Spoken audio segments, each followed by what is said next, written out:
ఆదికాండము 40వ అధ్యాయం. అటు పిమ్మట ఐగుప్తు రాజు యొక్క పానదాయకుడును భక్ష్యకారుడును తమ ప్రభువైన ఐగుప్తు రాజు ఎడల తప్పు చేసిరి గనుక ఫరో పానదాయకుల అధిపతియు భక్ష్యకారుల అధిపతియునైన తన ఇద్దరు ఉద్యోగస్తుల మీద కోపపడి వారిని చెరసాలలో నుంచుటకై రాజ సంరక్షక సేనాధిపతికి అప్పగించెను. అది యోసేపు బంధింపబడిన స్థలము. ఆ సేనాధిపతి వారిని యోసేపు వశము చేయగా అతడు వారికి ఉపచారం చేసెను.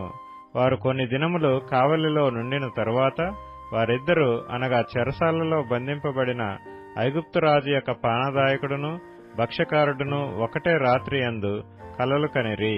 ఒక్కొక్కడు వేరువేరు భావముల కల కనెను.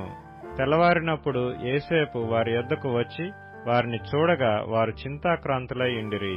అతడు ఎందుచేత నేడు మీ ముఖములు చిన్నబోయి ఉన్నవని తన యజమాని ఇంట తనతో కావలి యందున్న ఫరో ఉద్యోగస్తులను అడిగెను.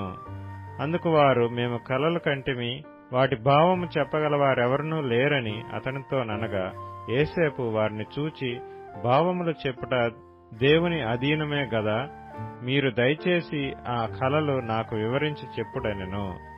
అప్పుడు పానదాయకుల అధిపతి యోసేపును చూచి, నా కలలో ఒక ద్రాక్షావల్లి నా ఎదుట ఉండెను. ఆ ద్రాక్షావల్లికి 3 తీగలుండెను. అది చిగురించినట్టు ఉండెను. దాని పువ్వులు వికసించెను. దాని గెలలు పండి ద్రాక్ష ఫలములాయెను.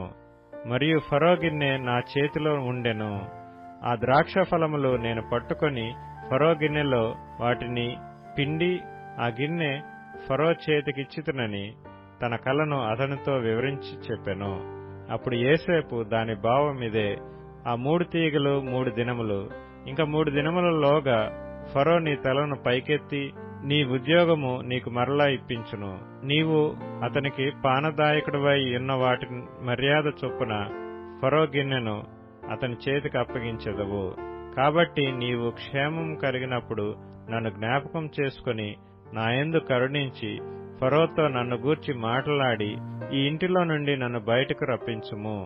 ఏలయనగా నేను హెబ్రీయుల దేశములో నుండి దొంగిలబడితిని, అది నిశ్చయము. మరియు ఈ చెరసాలలో నన్ను వేయుటకు ఇక్కడ సహా నేనేమీయూ చేయలేదని అతనితో చెప్పెను.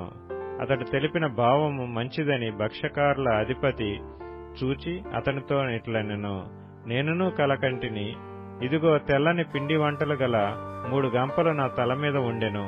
మీది గంపలో ఫరో నిమిత్తము సమస్త విధములైన పిండి వంటలు ఉండెను. పక్షులు నా తల మీదనున్న ఆ గంపలో నుండి వాటిని తీసుకుని తినుచుండెను. అందుకు యోసేపు, దాని భావమిదే, ఆ 3 గంపలు 3 దినములు, ఇంకా 3 దినములలోగా ఫరో నీ మీద నుండి నీ తలను పైకెత్తి మ్రాను మీద నిన్ను వ్రేలాడదీయించును. అప్పుడు పక్షులు నీ మీద నుండి నీ మాంసమును తినివేయునని ఉత్తరమిచ్చెను.